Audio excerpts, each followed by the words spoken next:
Father, വഖഫ് board chairman ഈ ഒരു അവസരത്തിൽ ഇത്തരത്തിലുള്ളൊരു പരാമർശം നടത്താനുള്ള കാരണം എന്തായിരിക്കും? ഞാൻ തുടക്കത്തിൽ പറയുകയുണ്ടായി, അതായത് വഖഫ് സംരക്ഷണ റാലിയും മഹാസമ്മേളനമൊക്കെ നടത്താൻ പോവുകയാണ് ഒരു സംഘടന. അപ്പോൾ ഇത് അവർക്ക് ഊർജം പകരുന്ന ഒരു പരാമർശം കൂടിയല്ലേ? അതില് ഇപ്പൊ നമ്മള് കഴിഞ്ഞ ഏതാനും വെള്ളിയാഴ്ചകളായിട്ടൊക്കെ നമ്മൾ കാണുന്നുണ്ടല്ലോ, കേരളത്തിലുള്ളവരെല്ലാവരും കാണുന്നുണ്ട്. സമ്മേളനങ്ങൾ അവിടെ ഇവിടെയും വയ്ക്കുന്നു, അത് വലിയൊരു വിഷയമായിട്ട് വരുന്നു. അവര് വളരെ പ്രകോപനമായ രീതിയിലുള്ള സംസാരങ്ങൾ നടത്തുന്നു. ഇതെല്ലാം നമ്മൾ കാണുന്നുണ്ട്. തങ്ങൾ 3 വർഷമായി അന്യായമായ റവന്യൂ തടങ്കലിലായിരിക്കുന്ന ജനം, ആ ജനം നടത്തുന്ന ഒരു സമരം നമുക്കറിയാം. അവിടെ മുനമ്പത്ത് നടക്കുകയാണ്. 125ഓളം ദിവസമാകുന്നു. ആ ജനത്തെ കെട്ടിയിട്ട അവസ്ഥയിലാണ്. അവര് ഇപ്പൊ നേരത്തെ പറഞ്ഞല്ലോ, 1989 മുതൽ 1991 വരെ കൃത്യമായിട്ട് പേരുകൾ വരെ അവിടെ ഉണ്ട്. വളരെ കൃത്യമായിട്ട് 156 അന്നത്തെ രീതിയിൽ 156 പേരുടെ അഡ്രസ്സും കാര്യങ്ങളും അവിടെ കൊടുത്തിട്ടുണ്ട്. എന്ന് മാത്രമല്ല, അത് എപ്പോഴാ 1987 ഒരു പറവൂർ സബ് കോർട്ടിന്റെ ഒരു വിധി വന്നു. അവിടുന്ന് എന്താണ്, അവിടെയുള്ള കുടിയേറ്റക്കാര് അവരെ ഒഴിപ്പിക്കണം, അതിന് ഒരു റിസീവറെ വെക്കുന്നു. അങ്ങനെ 5 മാസത്തിനുള്ളിൽ അവരെ അവിടുന്ന് ഒഴിപ്പിക്കണം. പ്രശ്നം എന്തായിരുന്നു? വഖഫ് എന്നുള്ളതല്ല, പ്രശ്നം എന്തായിരുന്നു? അത് ഫാറൂഖ് കോളേജിന്റെ ഭൂമി എന്നുള്ള രീതിയിലാണ്. ഉടമസ്ഥാവകാശം, അതാണ് കൃത്യമായിട്ട് പറഞ്ഞത്. ഉടമസ്ഥാവകാശം ആരുടേത്? ഇതായിരുന്നു ചോദ്യം.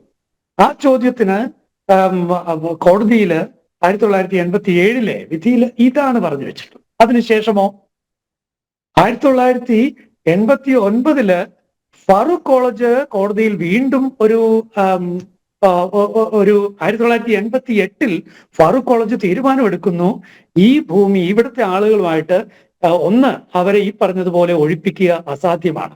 5 മാസത്തിനുള്ളിൽ അവിടുന്ന് ഒഴിപ്പിക്കുക അസാധ്യം. കാരണം എന്താ വെച്ചാൽ ഒത്തിരി നീണ്ട ചരിത്രമുണ്ട് ആ ജനത്തിന്റെ ചരിത്രം. അങ്ങനെ അവരെ അങ്ങനെ ഒഴിപ്പിക്കാനാവില്ല എന്ന് ഫാറൂഖ് കോളേജിന് വ്യക്തമായതുകൊണ്ട് ഫാറൂഖ് കോളേജ് തീരുമാനിക്കുന്നു, ഇത് വിറ്റേക്കാം. അവര് തീരുമാനമെടുത്ത് അവരുടെ മിനിറ്റ്സിൽ എഴുതി വെച്ചിരിക്കുന്ന കാര്യമല്ലേ. 1988 അവർ തീരുമാനിക്കുന്നു, ഒഴിപ്പിച്ചേക്കാം. 1989 കോടതിയിൽ നിന്ന് അവര് അനുവാദം വാങ്ങുന്നു, ഇത് അളന്ന് കൊടുക്കാനായിട്ട്. അപ്പൊ കാരണം ഇപ്പൊ കോടതിയുടെ കയ്യിലിരിക്കുകയാണ്, അപ്പോ അളന്ന് കൊടുക്കാനായിട്ടുള്ള അനുവാദം വേണം. അപ്പോ അങ്ങനെയുള്ള കാര്യങ്ങളൊക്കെ കൃത്യമായിട്ടിരിക്കുകയാണ്. ആ രീതിയിൽ 1989 മുതൽ 1991 വരെയുള്ള കാലഘട്ടങ്ങളിൽ അഡ്രസ്സ് കൃത്യമായിട്ട് എഴുതപ്പെട്ടുള്ള 157ഓളം കുടുംബങ്ങൾ, പേരുകൾ കൃത്യമായിട്ട് അവിടെയുണ്ട്. അതുകൂടാതെ പേര് അവിടെ അത് സൂചിപ്പിച്ചിട്ടുണ്ട്, പേരില്ലാത്തവര്. അപ്പോഴ് 218 അന്ന് 1991 218 കുടുംബങ്ങൾ അന്ന് ഈ ഫാറൂഖ് കോളേജിൽ നിന്ന് പണം കൊടുത്ത് വാങ്ങിയ ഭൂമി, ആധാരം ചെയ്തെടുത്ത ഭൂമി, ഇതുവരെ കരമടച്ച് ഉപയോഗിച്ചുകൊണ്ടിരുന്ന ഭൂമി, കൊള്ളക്കാര് 2009 പിടിച്ചെടുക്കുന്നു, പ്രഖ്യാപിക്കുന്നതിന് എന്താണ് മാനദണ്ഡം? ഒന്നുമില്ല, വഖഫ് ആക്ട് പഴുതിട്ട് വച്ചിട്ടുള്ള ആർട്ടിക്കിൾ 40 ഇട്ടുവച്ചിട്ടുള്ള പഴുതുകൾ, ആ പഴുതുകൾ ഉപയോഗിച്ച് വഖഫ് ബോർഡ് അത് വഖഫായി പ്രഖ്യാപിക്കുന്നു. 2019 അത് രജിസ്ട്രിയിലേക്ക് എഴുതിയെടുക്കുന്നു. 2022 അവിടെ അവർക്ക് റവന്യൂ അവകാശങ്ങളെല്ലാം ബ്ലോക്ക് ആകുന്നു. എന്തൊരു കടുത്ത അനീതിയാണ് ഈ നടക്കുന്നത് നമ്മുടെ നാട്ടില്. സത്യത്തിൽ ഇവിടെ വലിയൊരു പ്രക്ഷോഭത്തിലേക്ക് പോകേണ്ടത് ആരാണ്? ഗൗരവമായിട്ട് ചിന്തിച്ചു നോക്കുക. മനസാക്ഷിയുള്ള കേരള സമൂഹം ചിന്തിക്കട്ടെ. ഇവിടെ ശക്തമായ ഒരു പ്രക്ഷോഭത്തിലേക്ക് നീങ്ങേണ്ടത് ആരാണ്? അവിടെയുള്ള 610 കുടുംബങ്ങളുടെ. പക്ഷേ ഒന്നാലോചിച്ച് നോക്കി, എത്ര സമാധാനപരമായി, എത്ര ഭംഗിയായി അവര് തങ്ങളുടെ വേദന സർക്കാരിനെ അറിയിക്കുന്നു, തങ്ങളുടെ വേദന പൊതുസമൂഹത്തെ അറിയിക്കുന്നു. എത്ര കൃത്യമായി അവർ കാര്യങ്ങൾ പഠിച്ച് അവതരിപ്പിക്കുന്നു. MP മാർക്ക് വരെ അവര് കത്തെഴുതി. MP മാർക്ക് ഇന്ത്യയിലുള്ള സകല രാഷ്ട്രീയ പാർട്ടികൾക്കും അവർ കത്തെഴുതി. എന്താണെന്നറിയാവോ? തങ്ങൾ ഈ അവസ്ഥയിലായിരിക്കുന്നതിന്റെ യഥാർത്ഥ കാരണം എന്ത്? യഥാർത്ഥ കാരണം വഖഫ് ആക്ട് തന്നെയാണ്, വഖഫ് നിയമം ആണ്. അതുകൊണ്ട് ഇന്ന സെക്ഷനുകൾ ഞങ്ങൾക്ക് വളരെയേറെ പ്രശ്നം ഉണ്ടാക്കി, ഞങ്ങളെ ഈ അവസ്ഥയിലാക്കിയിരിക്കുന്നത് വഖഫ് ആക്ടിലെ ഇന്ന പ്രശ്നങ്ങളാണ്. അപ്പോ നോക്കൂ, ഒരു ജനത വലിയ അടിച്ചമർത്തലുകൾ നേരിടുന്ന ഈ സമയത്ത് 3 വർഷമായിട്ട് വലിയ കിരാതമായ ഒരു നിയമം കൊണ്ട് ഒരു കൊള്ള സംഘം പോലെ പ്രവർത്തിക്കുന്ന വഖഫ് ബോർഡ് ഇതുപോലുള്ള അന്യായം ചെയ്തിട്ട് ആ ജനം എത്ര മാന്യമായി, എത്ര ജനാധിപത്യപരമായി, എത്ര മതേതരപരമായി, എത്ര സുന്ദരമായിട്ടാണ് കാര്യങ്ങൾ അവർ ചെയ്യുന്നത്. ആ ജനം ഏതെങ്കിലും വർഗീയത അവർ പരത്തിയതായിട്ട് നിങ്ങൾ കണ്ടോ? ഏതെങ്കിലും രീതിയിൽ ഒരു സ്ഫോടനാത്മകമായ ഒരു അറ്റ്മോസ്ഫിയർ അവർ ഉണ്ടാക്കിയതായിട്ട് കണ്ടോ? പക്ഷേ നമ്മൾ കഴിഞ്ഞ ഏതാനും വെള്ളിയാഴ്ചകളിലായി കണ്ടുവരികയാണ്, പെരുപ്പിച്ച് വരികയാണ്. മുജീബ് റഹ്മാൻമാര് പെരുപ്പിച്ചു വരികയാണ്. തനിനിറം, ഈ തനിനിറമാണ് ഈ പൊതുസമൂഹം തിരിച്ചറിയുന്നത്. കേരളത്തിലെ പൊതുസമൂഹം ഒരു കാര്യം നമ്മൾ മനസ്സിലാക്കണം. ഈ വഖഫ് ബോർഡിന്റെ അധിനിവേശങ്ങളിൽ ഏറ്റവും കൂടുതൽ വിഷമിക്കുന്നത് ആരാ? കേരളത്തിലെ വഖഫ് ബോർഡിന്റെ അധിനിവേശങ്ങളിൽ ഏറ്റവും കൂടുതൽ വിഷമിക്കുന്നത് ആരാ? കണക്കെടുത്ത് നോക്കിയാൽ മതിയല്ലോ, വംശി എടുത്ത് നോക്കിയാൽ മതിയല്ലോ. വംശിയിൽ കൃത്യമായിട്ട് പറഞ്ഞു വെച്ചിട്ടുണ്ടല്ലോ. കേരളത്തിൽ കൃത്യമായി ഡീറ്റെയിൽസ് അറിയാവുന്ന വഖഫ് ക്ലെയിംസ്, അതായത് ഏത് ഭൂമി, അതിന്റെ സർവേ നമ്പർ എത്ര, അതിരുകൾ ഏത്, ഇങ്ങനെയൊക്കെയുള്ള കാര്യങ്ങൾ ഡീറ്റെയിൽസ് അറിയാവുന്ന വഖഫ് ഭൂമികൾ അതില് 1167 മറ്റോ ആണ് ഉള്ളത്. പക്ഷേ അതിൽ 1006 ഭൂമിയും തർക്കത്തിലാണ്. 1006.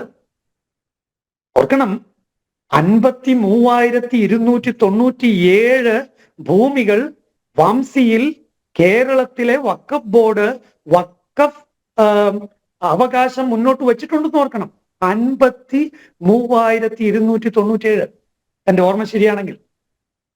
അപ്പൊ ഇത് വംശി സൈറ്റിലുള്ളതാണ്, കൃത്യമായിട്ട് അവിടെ കിടക്കുന്ന സംഗതികളാണ്.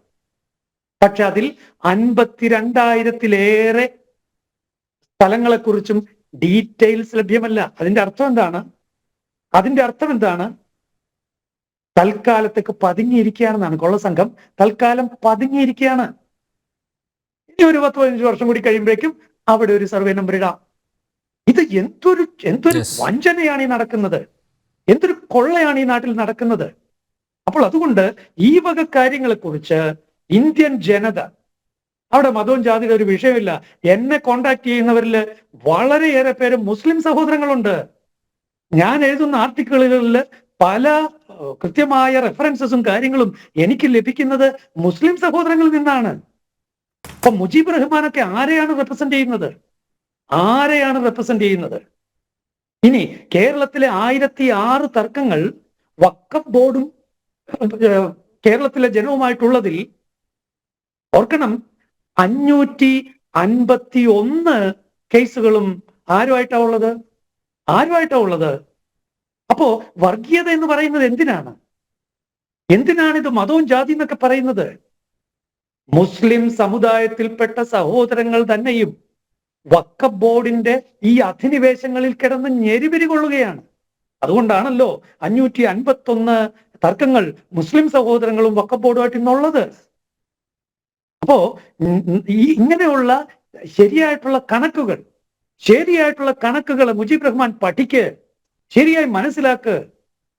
നമ്മൾ ഒന്നല്ലേ? നമ്മൾ ഇന്ത്യയിലെ ജനം മതേതരത്വത്തിൽ വിശ്വസിക്കുന്ന, ഒന്നിച്ച് ജീവിക്കണമെന്ന്, ഒന്നിച്ച സ്നേഹത്തിൽ ജീവിക്കണമെന്ന്, ഒരു മതത്തിന്റെയും കാര്യങ്ങൾ മറ്റൊരു മതത്തിന്റെയോ മറ്റാളുകളുടെയോ മേൽ അടിച്ചേൽപ്പിക്കരുതെന്ന് നിർബന്ധം വേണ്ടേ റജീബ് മുഹമ്മൻ? വേണ്ടേ? ഇവിടുത്തെ ജമാഅത്തെ ഇസ്ലാമിയും ഇവിടുത്തെ SDPI യും ഇവിടുത്തെ PDP ഒക്കെ ഇപ്പോൾ കാണിച്ചു കൂട്ടുന്നത് എന്താണ്? ഇങ്ങനെ പോയാൽ മതിയോ?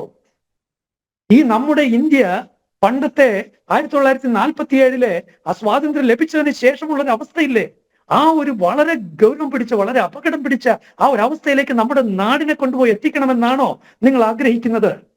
ദയവ് ചെയ്ത് ഇന്ത്യയുടെ ഭരണഘടനയെ നിങ്ങൾ അംഗീകരിക്കുക. ഇന്ത്യയുടെ മതേതരത്വത്തെ നിങ്ങൾ ആദരിക്കുക. ഇന്ത്യയുടെ ജനാധിപത്യത്തെ ദയവ് ചെയ്ത് അതിനു വേണ്ടി നിലകൊള്ളുക.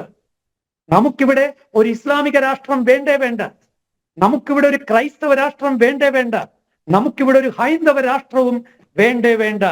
തെളിച്ചു പറയൂ മുജീബ് റഹ്മാൻ. നോക്കണം, ആ പുസ്തകം എന്റെ മനസ്സിൽ ഓർമ്മ വരികയാണ്. ചേന്ദമംഗലൂരിന്റെ അദ്ദേഹത്തിന്റെ ആ പുസ്തകം ഓർമ്മ വരികയാണ്. എന്താണ്? ദൈവത്തിന്റെ രാഷ്ട്രീയം. ഓന്തിന്റെ പടമാണ് കവർ പേജിൽ എന്ന് ഓർക്കണം. ദൈവത്തിന്റെ രാഷ്ട്രീയം, ദൈവത്തിന്റെ രാഷ്ട്രീയം.